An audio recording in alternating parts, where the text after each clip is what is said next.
भारत गौरव आचार्य श्री पुलक सागर जी गुरुदेव के प्रवचन और लेटेस्ट धार्मिक भजन व कार्यक्रम निशुल्क देखने व सुनने के लिए हमारे YouTube चैनल जीन शरण मीडिया को आज ही सब्सक्राइब करें और सबसे पहले देखने के लिए बेल आइकन पर क्लिक जरूर करें। जीवन में ऐसे क्षण आ जाते हैं आदमी की 150 साल की जिंदगी में, ऐसे भी क्षण आते हैं कि आदमी को लगता है जब सारे रास्ते हमारे लिए बंद हो चुके हैं, उसे लगता है कि उन्नति के विकास के रास्ते बंद हो गए हैं।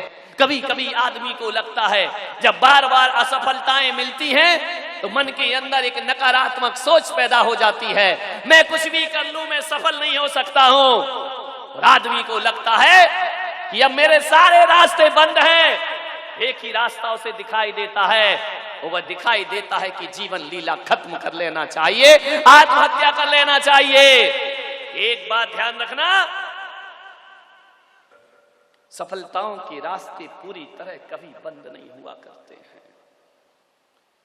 एक काम में आपको लगातार असफलता मिल रही है तो जरूर कोई ना कोई नई सफलता तुम्हारा इंतजार कर रही होती है। एक बच्चा सोचता है मैं डॉक्टर बन जाऊं, बार बार परीक्षा देता है, फेल होता है, नहीं बन पाता है।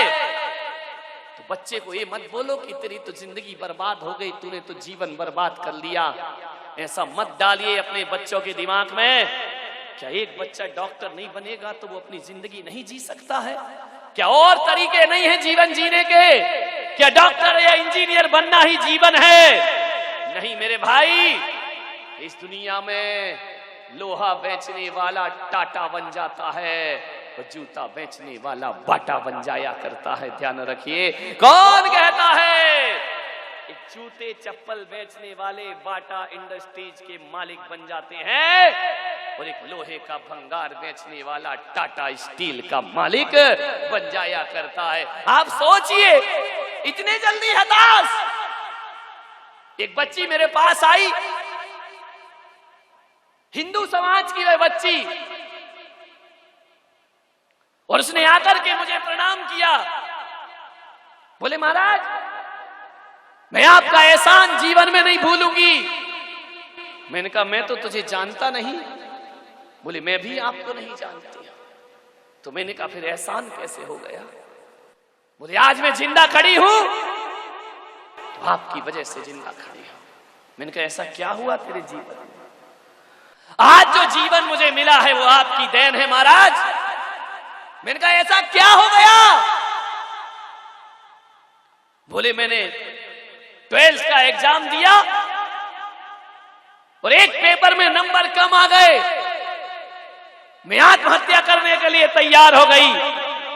जिंदगी से निराश और हताश, मैंने समझ लिया कि अब मेरा अच्छे कॉलेज में दाखिला ना होगा, अब मैं आगे ना बढ़ पाऊंगी, अपने सपने पूरे ना कर पाऊंगी। मेरे माँ बाप को मुझसे उम्मीद थी कि मैं डॉक्टर बनूंगी, लेकिन अब मुझे लगा कि शायद मैं माँ बाप के सपनों को साकार नहीं कर पाऊंगी।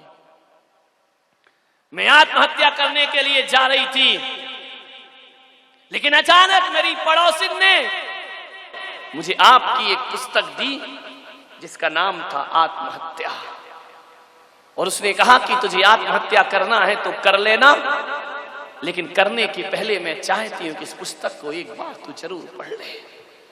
उस बच्ची ने उस पुस्तक को पढ़ा और जैसे ही मैंने उस पुस्तक को पढ़ा महाराज, मेरे अंदर का जमीर जाग उठा और उसने कहा कि एक रास्ते असफल होने से सारे रास्ते बंद नहीं हुआ करते हैं। और मैं आत्महत्या का विचार मेरा कैंसिल हो गया महाराज। और मैं आज कहती हूं कि माँ बाप ने मुझे जन्म दिया है, लेकिन तुमने मुझे जीवन दिया है और आज मैं जिंदगी को जी रही। महाराज उसी दिन से मैंने आपको अपना गुरु बना लिया। बड़ी तमन्ना थी कि एक बार आपसे मुलाकात करूं, और आज मैं जब बाजार से जा रही थी और बाजार में आपका होर्डिंग देखा तो मुझे लगा कि ये संत ग्वालियर शहर में ही आए हैं। मैंने लोगों से पूछा, पूछते पाछते आज मैं आपके कमरे में आई हूं। मैं आपके एहसानों को कभी जिंदगी में भूल नहीं सकती हूं। मैंने कहा तुम क्या करती हो? बोले मैंने डॉक्टरी का विचार दिमाग से निकाल दिया, और महाराज आपकी पुस्तक पढ़ने के बाद मैंने वो लाइन चेंज कर दी।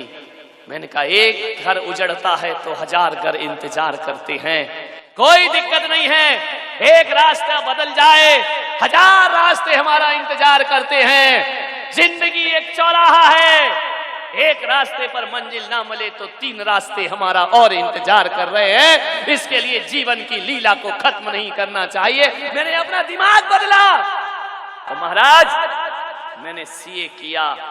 आज मैं डॉक्टर नहीं बन पाई, कोई बात नहीं, लेकिन आज मैं सीए बनी हूं और लाखों रुपए का पैकेज मेरे पास है। और आज मेरे घर के लोग मुझ पर नाज करते हैं। और जब जब वो दिन मैं याद करती हूं, यदि मैं मर गई होती कि जीवन की लीला क्षण भर में समाप्त हो गई होती। एक बात ध्यान रखिए, कितने भी कष्ट आ जाएं, कितने भी दुख आ जाएं, हर हाल में जिएंगे। घास की रोटी खाकर भी जीना पड़े तो राणा की बेटियां जंगल में घास की रोटी खाकर की जिंदगी को जिया करती हैं। हजारों जलजले आते हैं, तूफान आते हैं। गुजरात में भूकंप आया, उड़ीसा में चक्रवात आया, राजस्थान में सूखा पड़ा। एक बात ध्यान रखना, एक तूफान आता है, हजारों के घरों को उजाड़ करके चला जाता है, लेकिन जो लोग जिंदा बच जाते हैं, आशा और कर्म पे विश्वास नहीं छोड़ते हैं, वो अपना आशियाना फिर से बना लिया करते हैं, वो अपना मकान फिर से। एक चिड़िया का घोंसला कितनी बार टूटता है, कितनी बार गिरता है, लेकिन एक नासमझ चिड़िया भी जिंदगी से हार नहीं मानती है। एक एक तिनका लाती है, एक एक धागा उठाकर लाती है, दिन भर घूमती है और टूटा हुआ घोंसला फिर से वह चिड़िया तैयार कर लिया करती है। क्या दिक्कत है? आज किशोर और किसान दोनों आत्महत्या कर रहे हैं। और जिस देश में किसान और किसान आत्महत्या करने, एक बात मान के चलना, वो देश सामूहिक आत्महत्या की ओर कदम बढ़ा रहा है। अरे किसी भी हाल में मत मरिए, ये मनुष्य का चोला प्राप्त हुआ है। मालूम है, इस शरीर को पाने के लिए तुमने 84 लाख शरीर फेंके हैं। ध्यान रखना, 84 लाख टन फेंके हैं। कई बार नालियों के कीड़े बने हो तुम, कई बार जानवर बने हो, कई बार काटे गए और मारे गए, बस एक आस में जीते रहे कि कभी तो मनुष्य का चोला मुझे प्राप्त होगा। और ये मनुष्य का चोला आत्महत्या की भट्टी में झोंकने के लिए प्राप्त हुआ है? नहीं, संघर्षों से लड़ो, संघर्षों से जूझो। जो व्यथाएं प्रेरणा दें उन व्यथाओं को दुलारो, जो व्यथाएं प्रेरणा दें उन व्यथाओं को दुलारो। जूझ कर कठिनाइयों से रंग जीवन का निखारो। वृक्ष कट कट कर बड़ा है, वृक्ष कट कट कर बड़ा है, जीत लड़ लड़ कर मिली है। और मृत्यु से जीवन मिले तो आरती उसकी उतारो, मृत्यु से जीवन मिले तो आरती। ध्यान रखिए, मृत्यु की सोचिए मत, जियो अपनी जिंदगी को पूरी जिंदा दिली के साथ। जिंदगी को खतरे में मत डालिए। मरने से जीवन का कोई अंत नहीं हुआ करता है, जीवन तो फिर भी जीना पड़ता है। एक ज्वलंत समस्या है आत्महत्या। थोड़ा सा आवेश आ जाता है, महिलाओं में सहिष्णुता नहीं बची है, महिलाओं में सहनशीलता नहीं बची है। 2 बात किसी ने बोल दी तो आवेश में आ गए। ध्यान रखना, आत्महत्या एक तात्कालिक पागलपन है, एक अंधा आवेश है, जो आदमी की विवेक और बुद्धि को खत्म कर दिया करता है। अरे जो लोग रात के अंधेरों से डर जाते हैं, उनके जीवन में सुबह कभी नहीं आया करती है। और जो रात के अंधेरों से लड़ते हैं, देर सवेर सूरज फिर आता है और जीवन को रोशनी से भर जाया करता है। हताश क्यों होते हो? नकारात्मक सोच मत लाइए, जिंदगी से कभी हारो मत। मुझे देखो, मेरा इंदौर में चातुर्मास हुआ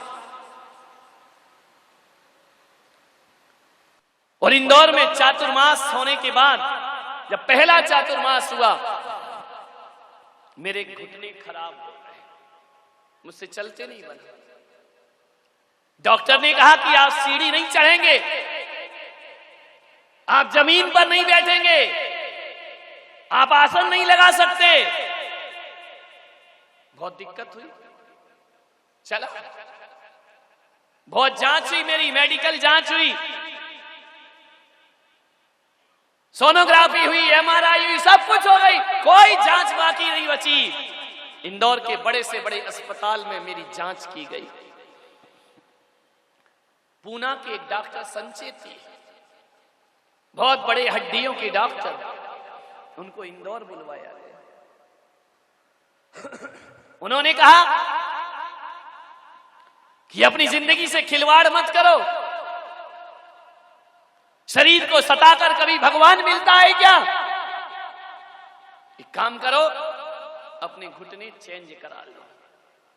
मैंने कहा दिगंबर परंपरा में ऑपरेशन नहीं हुआ करता है, और ऑपरेशन होने का मतलब है कि मैं अपने पद से इस्तीफा दूं, दीक्षा को छोड़ूं, फिर ऑपरेशन होंगे। मैंने कहा डॉक्टर साहब, ये दीक्षा के भाव सबके जीवन में नहीं बनते, और बार बार तो किसी के जीवन में बनते नहीं। मैंने कहा डॉक्टर साहब, आपका मेडिकल एक तरफ रखा रहे, मैं ऑपरेशन नहीं कराऊंगा। उन्होंने कहा आप परेशान हो जाएंगे, जो घुटने 20 साल चलना है वो 10 साल में खत्म हो जाएंगे। मैंने कहा तुम कहते हो घुटने खत्म हो जाएंगे, हम तो कहते कि जिंदगी भी एक दिन खत्म हो जाएगी। कोई इलाज है आपके पास जिंदगी को बचाने का? घुटने तो बचा सकते हो, लेकिन मौत से कौन बचाएगा? उन्होंने समाज के लोगों को समझाया कि महाराज को कुछ समझाओ। समाज के लोग चुप। 3 साल तक मैं सीढ़ियां नहीं चढ़ सका। 3 साल तक आहार जहां भी होता तो नीचे के मंजिल में होता। उन 3 सालों में मैं उन खराब घुटनों के बल पर मैं बंबई चातुर्मास करने के लिए गया। बंबई में भी मुझसे उठते बैठते नहीं बना, तकलीफ थोड़ी रही, मैंने बताया नहीं। मैं जब भी बैठता हूं तो सामने एक मेज होती है, टेबल होती है, क्योंकि डॉक्टरों का कहना है कि पैर मोड़ोगे तो घुटने खराब हो जाएंगे। बंबई में भी इलाज चला। एक दिन मैं पावागढ़ तीर्थ के दर्शन को गया। लोगों ने मुझसे कहा कि महाराज आप 3500 सीढ़ियां मत चढ़ना, आपके घुटने खराब है। मैंने कहा कोई बात नहीं। गुजरात में रात छत पर सोया था। सुबह लोगों ने कहा कि हम वंदना को जा रहे हैं। मेरी आंखें भरी कि मैं तेरे दर पे आया हूं और तेरे मंदिर में नहीं आ सकता। लोगों ने कहा महाराज डोली पे चलो। मैंने कहा मैं डोली पे नहीं जाऊंगा। लोगों ने कहा महाराज पावागढ़ में झूला है, उसमें बैठकर चलो। मैंने कहा मैं उसमें भी नहीं जाऊंगा। तो लोगों ने कहा ऐसा करो कि धर्मशाला से चलो, मंदिर की पहली पहाड़ की पहली सीढ़ी पर शीश झुका के लौट के आ जाना, हम लोग वंदना करके आ जाएंगे। मैंने कहा ये हो सकता है। दूसरों की छाती पे चढ़ के जाने से अच्छा तो नीचे से ही भगवान को प्रणाम कर लीजिए। मैंने कहा डोली पर नहीं जाऊंगा। मैं गया, पहली सीढ़ी पर पैर रखा। मैंने कहा चलो जितनी सीढ़ी चढ़ जाऊं, 3500 तो नहीं चढ़ पाऊंगा, जितनी चढ़ जाऊं कोई बात नहीं। चढ़ा, हिम्मत की, 4 सीढ़ी 5 सीढ़ी में चढ़ा। मैं क्या देखता हूं, एक 4-5 साल की बच्ची मुट्ठी में चावल लिए नमो अरिहंताड़म नमो सिद्धाड़म कहते हुए वह फटफट सीढ़ियां चढ़ रही है। उस बच्ची को देखकर मुझे लगा ये 5 साल की बच्ची सीढ़ी चढ़ रही है और मैं 35 साल का जवान सीढ़ी नहीं चढ़ पा रहा हूं। चढ़ते जा रहा हूं, मेरे मन में विचार चल रहा है क्या वजह है कि मैं चढ़ नहीं पा रहा हूं और क्या वजह है ये बच्ची चढ़ रही है। फिर मेरे भीतर से आवाज आई कि ये बच्ची जो है ये अनजान भय से मुक्त है, इसे नहीं मालूम कि कितनी सीढ़ियां चढ़ना है। ये नहीं जानती कि कितना ऊंचा पहाड़ है। ये अनजान भय से मुक्त है और मैं अनजान भय से परिचित हूं। मेरे दिमाग में चल रहा है कि 3500 सीढ़ियां हैं, इसलिए मुझे भारी लग रहा है। बच्ची के माँ बाप ने बच्ची को गोद में लेना चाहा। बच्ची बोली नहीं, मुझे उतार दो, मैं गोद में नहीं, मैं पैदल चलूंगी। मेरे आगे आगे आई, महाराज आपका नाम क्या है? मुझे बड़ी हंसी आई। 5 साल की बच्ची, आप भी ऊपर जा रहे हैं? मुझे बड़ी शर्म लगी। इस बच्ची से कैसे कहूं कि मैं ऊपर नहीं चढ़ सकता। उस बच्ची ने कहा, महाराज मेरे पीछे पीछे आओ, मैं तुम्हें पावागढ़ के दर्शन कराऊंगी। 5 साल की बच्ची, मेरे भीतर एक जिज्ञासा जगी। ये बच्ची को नहीं मालूम कितना चढ़ना है, मुझे मालूम है, इसलिए मैं डर रहा हूं। मैंने कहा, पुलक सागर, ये बड़े होने का ढोंग उतार कर फेंक, वो बन जाए इस छोटी सी बच्ची के साथ में बच्ची। मालूम है, वो छोटी सी बच्ची यदि मैं खड़ा हो जाता तो कहती, आओ महाराज मेरे पीछे आओ। मुझे ऐसा लगता कि जैसे वो बच्ची नहीं, उस पर्वत का कोई देव मुझे आवाज दे रहा है कि हिम्मत ना हार। जो हिम्मत हारते हैं उन्हें मंजिलें नहीं मिला करती हैं, वो जो हिम्मत बटोर कर चलते हैं उन्हें मंजिल मिले करती है। मान्यवर, आपको विश्वास ना होगा, शाम का समय 2.5 घंटे में मैं उस बच्चे की साथ 3600 सीढ़ियां चढ़कर पहाड़ पर पहुंच जाता हूं। मेरे साथ चलने वालों ने कहा, महाराज ये क्या कर रहे हैं? अरे मैंने कहा, वो जो होगा होगा, अब सौंप दिया है जीवन का ये भार तुम्हारे हाथों में। अब जीत तुम्हारे हाथों में और हार तुम्हारे। 3600 सीढ़ी चढ़ा मैं बिना सहारे के। बच्ची मुझे भजन सुनाती, बच्ची मुझे नमोकार सुनाती, आओ महाराज। उसके माँ बाप हंसते कि महाराज आप भी कहां उसकी बात में लगे हो। मैंने कहा, नहीं, आज तो मैं इसके साथ ही वंदना करूंगा। 3600 सीढ़ी चढ़ा, रात्रि में विश्राम किया। 2 घंटे 2.5 घंटे में चढ़ा, विश्वास ना होगा दूसरे दिन 1.5 घंटे में लौट करके पहाड़ से नीचे आ गया। और सच मानो ग्वालियर वालों, वो दिन है और आज का दिन है, मेरे घुटने में आज तक कोई दर्द नहीं हुआ। और आज मैं 5-5, 10-10 माला भी चढ़ जाता हूं। मुंबई में चातुर्मास हुआ, 13वीं माला पर मंगल कलश रखा और मैं इन्हीं खराब घुटनों में 13 मंजिल बिना लिफ्ट के चढ़ करके मंगल कलश की स्थापना करके आया। ध्यान रखिए, जीवन पराधीन नहीं, स्वाधीन है ये जीवन। क्यों नहीं जी सकते?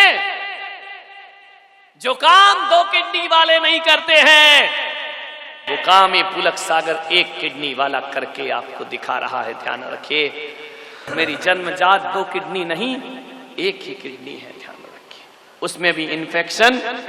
दीक्षा को मना किया गया, लेकिन मैंने कहा नहीं, एक छोटा सा गुर्दा एक आदमी के हौसलों को पस्त कैसे कर सकता है।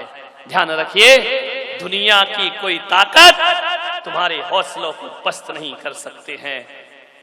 मालिक जो भी दे दे तू कर ले कबूल। कभी कभी कांटों में खिलते हैं फूल। एक गुलाब का पौधा एक संत की झोपड़ी में, एक सेठ का आगमन हुआ। सेठ जंगल में भटक गया। उसने सोचा कि रात संत की झोपड़ी में गुजार देते हैं। संत ने कहा, कोई बात नहीं, हम फकीरों के आशियानों में सोकर देखो। घास फूस की चटाई। सेठ सो गया। सेठ सुबह उठा, उसने फकीर से कहा कि संत जी जरा एक बात तो बताओ, तुम इस झोपड़े में इतने खुश कैसे रहते हो इस जंगल?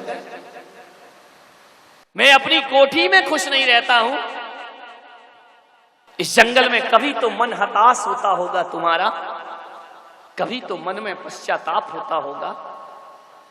संत ने उस सेठ के हाथ पकड़े, झोपड़ी से बाहर लाया और लाकर के उसने कहा कि ये देखो, ये गुलाब का पौधा है और ये नारियल का पेड़ है। इन दोनों को देखो। सेठ ने देखा, कुछ समझ ना आया। सेठ ने कहा, संत जी कुछ समझ नहीं आ रहा। बोले इनसे सीखो जीना। बोले क्या मतलब? बोले गुलाब के पौधे ने आज तक ये नहीं सोचा कि मैं नारियल जैसा ऊंचा हो जाऊं। आज तक नहीं सोचा उसने। वो अपने आप में राजी है। और नारियल के पेड़ ने आज तक ये नहीं सोचा कि मेरे भीतर भी गुलाब जैसे फूल खिले, मैं भी खुशबूदार पेड़ बन जाऊं। नारियल का पेड़ अपने आप में राजी है, गुलाब का पौधा अपने आप में राजी है। इन दोनों में कभी प्रतिस्पर्धा नहीं होती है। जब हवा का झोंका आता है, गुलाब का पौधा अपनी मस्ती में झूमता है और नारियल का पेड़ अपनी मस्ती में झूमता है। ये अपने आप में खुश है, गुलाब का पौधा अपने आप में खुश है। और जो लोग दुनिया में अपने आप में खुश होते हैं, उनके अंदर कभी नकारात्मक सोच नहीं आया करती है। वो कभी हताश नहीं होते हैं, वो जीवन के प्रति शिकायत से नहीं भरते हैं। और जो अपने आप में खुश नहीं होता, जो पड़ोसी की ऊंची मंजिल देख करके ईर्ष्या से भरता है, उस आदमी को भगवान महावीर भी आ जाए तो उस आदमी को जीने की आस नहीं दे सकता। अपने में खुश रहो, क्या दिक्कत है?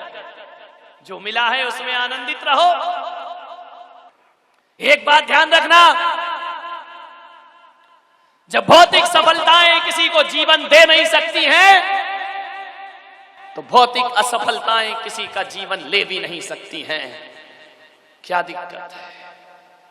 आराम से जिंदगी को जीने का प्रयास करिए।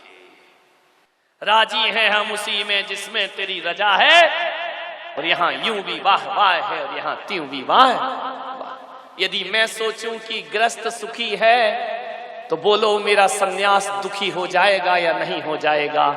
मैं अपने सन्यास से उदास हो जाऊंगा। और तुम सोचो कि हम दुखी, सन्यास अच्छा है, सन्यासी सुखी है, तो तुम अपनी गृहस्थी से उदास हो जाओगे। हर किसी को पड़ोसी का घर अच्छा लगता है, हर किसी को पड़ोसी का व्यवहार अच्छा लगता है, हर कोई पड़ोसियों से आस जगाता है। लेकिन मैं कह रहा हूं, ऐसी जिंदगी मत जियो।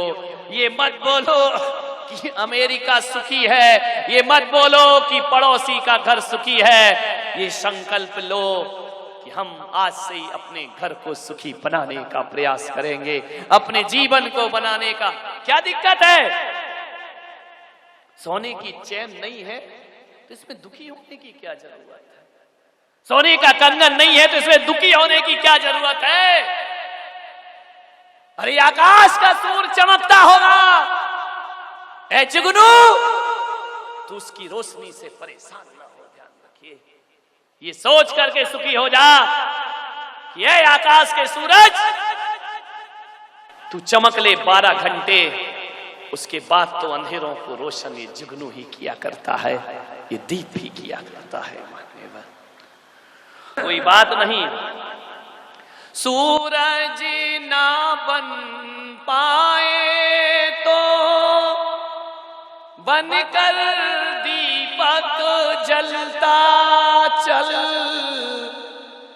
फूल मिले या अंगारे, सच की राहों पे चलता चल, सच की राहों पे चलता चल। प्यार जीना उसका जीना है, जो औरों को जीवन देता है, मधुवन खुशबू देता है। सागर सावन देता है, जीना उसका जीना है, जो औरों को जीवन देता है, मधुवन खुशबू देता है। सूरज ना बन पाओ तो दीप बनकर जलो। डूबते हुए सूरज ने दुनिया से कहा कि बताओ मेरे बाद अंधेरे कौन दूर करेगा। इंसान मौन हो गया, प्रकृति मौन हो गई, सारा जहान मौन हो गया। एक छोटा सा दीपक आगे आया। दीपक ने कहा कि सूर्य नारायण, तुम्हारे बाद मैं जीवन रोशन करूंगा। उसने कहा, निर्बल से दिए तू क्या रोशनी बांटेगा। उसने कहा, मैं छोटा जरूर हूं, लेकिन जो काम तुम्हारा है वही काम हमारा है। ध्यान रखिए, छोटा सा दीप भी अंधेरों को रोशन कर दिया करता है। कोई बात नहीं, पूरी दुनिया को रोशन करे या ना करे, हौसलों के साथ यदि दिया जलता है तो रास्ते रोशन करता है। लोगों ने कहा कि दीपक तेरा स्थान तो सीमित है। दीपक ने कहा, मेरा स्थान भले सीमित हो, ए इंसान तेरा स्थान तो असीमित है। मैं छोटा सा दिया पूरे शहर को तो रोशन ना करूंगा, लेकिन यदि तू मुझे हथेली में लेकर चलेगा तो सारे जहां को रोशन करने की ताकत मेरे अंदर मौजूद हुआ करती है। काम छोटा हो या बड़ा हो, इस पर मत जाओ, काम तो काम होता है। मेरे भाई, छोटे छोटे काम भी दुनिया में नाम करा दिया करते हैं। सारी दुनिया में एक प्रतिष्ठा छोटे से काम को कभी छोटा मत समझिए। कोई भी काम हो, कोई भी फील्ड हो, युवाओं से मेरा निवेदन है, एक छोटा सा काम भी हो उसे छोटा मत समझो। हर काम की एक टॉप पर पहुंचने की रास्ते होते हैं। मान्यवर, सोचना है आपको, 4 आने में वॉशिंग पाउडर का फैन बेचने वाला गली गली में निरमा इंडस्ट्रीज का मालिक बन करके बैठ जाया करता है। ध्यान रखिए, जीवन की ऊंचाइयों को पाओ। कोई बात नहीं, डॉक्टर ना बने, इंजीनियर ना बने, सीए ना बने, नाम कमाने के हजारों रास्ते होते हैं। मदर टेरेसा भी दुनिया में सेवा करके अपना नाम कमाकर दुनिया से चली जाया करती है। बहुत से रास्ते हैं हमारे जीवन के, इसलिए आपसे एक निवेदन, एक सफलता के पीछे ज्यादा मत भागो।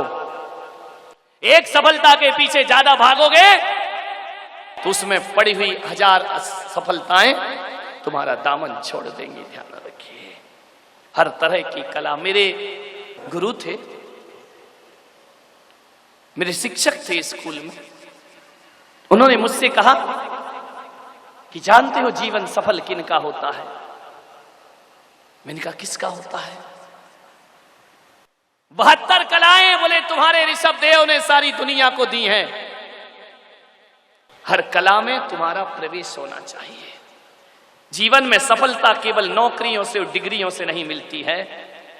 आदमी अपने बच्चे को आप पेड़ पे चढ़ना भी सिखाओ, अपने बच्चे को आप पानी में तैरना भी सिखाओ, अपने बच्चे को आप खेलना भी सिखाओ, अपने बच्चे का आप ज्योतिष में भी प्रवेश कराओ, अपने बच्चे का आप वास्तु में भी प्रवेश कराओ, अपने बच्चे का आप कलाओं में प्रवेश कराओ, अपने बच्चे को गायन में भी प्रवेश कराओ, अपने बच्चे को नृत्य में भी प्रवीण कराओ, अपने बच्चे को सिलाई कढ़ाई और तो और लड़कियां तो छोड़ो, लड़कों को भी खाना बनाना आना चाहिए।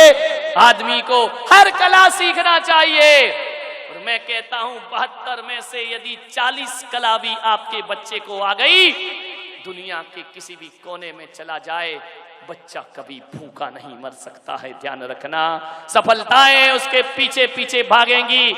मैंने संन्यास लिया, 20 साल मैंने बहुत पढ़ा, मैंने हर विषय को पढ़ा है। ध्यान रखिए, यदि हर विषय को ना पढ़ता तो आज मैं आपके बीच खुलेआम दिलेरी से प्रवचन नहीं कर रहा होता। मुझसे ज्योतिष वाले भी चर्चा कर सकते हैं, ये मानता हूं कि मेरी कमांडिंग ना होगी, लेकिन इतना भी बुद्धू नहीं कि कोई विषय लेकर आओ और मैं आपसे डिस्कस ना कर सकूं। हमेशा विद्वानों की पंक्ति में आगे बैठिए। क्या वास्तु, क्या ज्योतिष, क्या शास्त्र, क्या पुराण, क्या वेद, चाहे संगीत कला हो, मैंने अपने जीवन में हर कलाओं में प्रवेश किया है और मुझे विश्वास है कि जिंदगी में आदमी का कोई साथ दे या ना दे, उसकी कलाएं आदमी का जीवन भर साथ दिया करती हैं। हर चीज सिखाओ अपने बच्चे को। एक सफलता के पीछे उससे 1000 सफलताएं मत छीनिए। कोई बात नहीं, बच्चा कब नंबर ले आया, आप गाली क्यों बकते हो? आप कहते क्यों है तू कुछ नहीं कर सकता है, हमारी मेहनत पे पानी फेर दिया। बच्चा दबाव में आएगा, डिप्रेशन में आएगा, नकारात्मक सोच का शिकार होगा और एक दिन तुम्हारा बेटा आत्महत्या के अंधे कुएं में छलांग लगा देगा। अनावश्यक दबाव मत डालिए, ना बहू पर, ना बच्चों पर, ना बेटों पर। सबको अपनी अपनी जिंदगी जीने दीजिए। एक बात ध्यान रखना, बच्चे हमसे पैदा तो होते हैं लेकिन वो हमारे नहीं हुआ करते हैं। हर बच्चा अपनी जिंदगी खुद जीना चाहता है। मान्यवर, 24 घंटे बच्चों पर अनावश्यक दबाव डालोगे, ज्यादा इंक्वायरी उन पर बिठाओगे, एक दिन बच्चा इस जीवन से हाथ धो बैठेगा। ध्यान रखिए, अनावश्यक पढ़ने का बोलिए, इतना नहीं कि बच्चा डिप्रेशन में चला जाए, इतना मत बोलिए। मेरे भाई, पढ़ना जरूरी है, मैं पढ़ाई के पक्ष में हूं, लेकिन बच्चे का स्तर भी आप देखिए, पढ़ने के लायक है या नहीं। कोई दिक्कत नहीं, मीरा कौन से स्कूल में गई थी, कबीर कौन से स्कूल में गए थे, सूरदास ने कौन सी कॉन्वेंट की शिक्षाएं प्राप्त की थी, कौन सी डिग्रियां बाबा तुलसीदास ने ली थी, बताओ। आचार्य कुंद कुंद के पास कौन सी डिग्री थी? कोई डिग्री नहीं थी मेरे भाई, लेकिन ये ऐसे लोग थे जिन पर सारी दुनिया डिग्री लेने को तैयार खड़ी हुई है। ध्यान रखिए, इंसानियत सिखाई।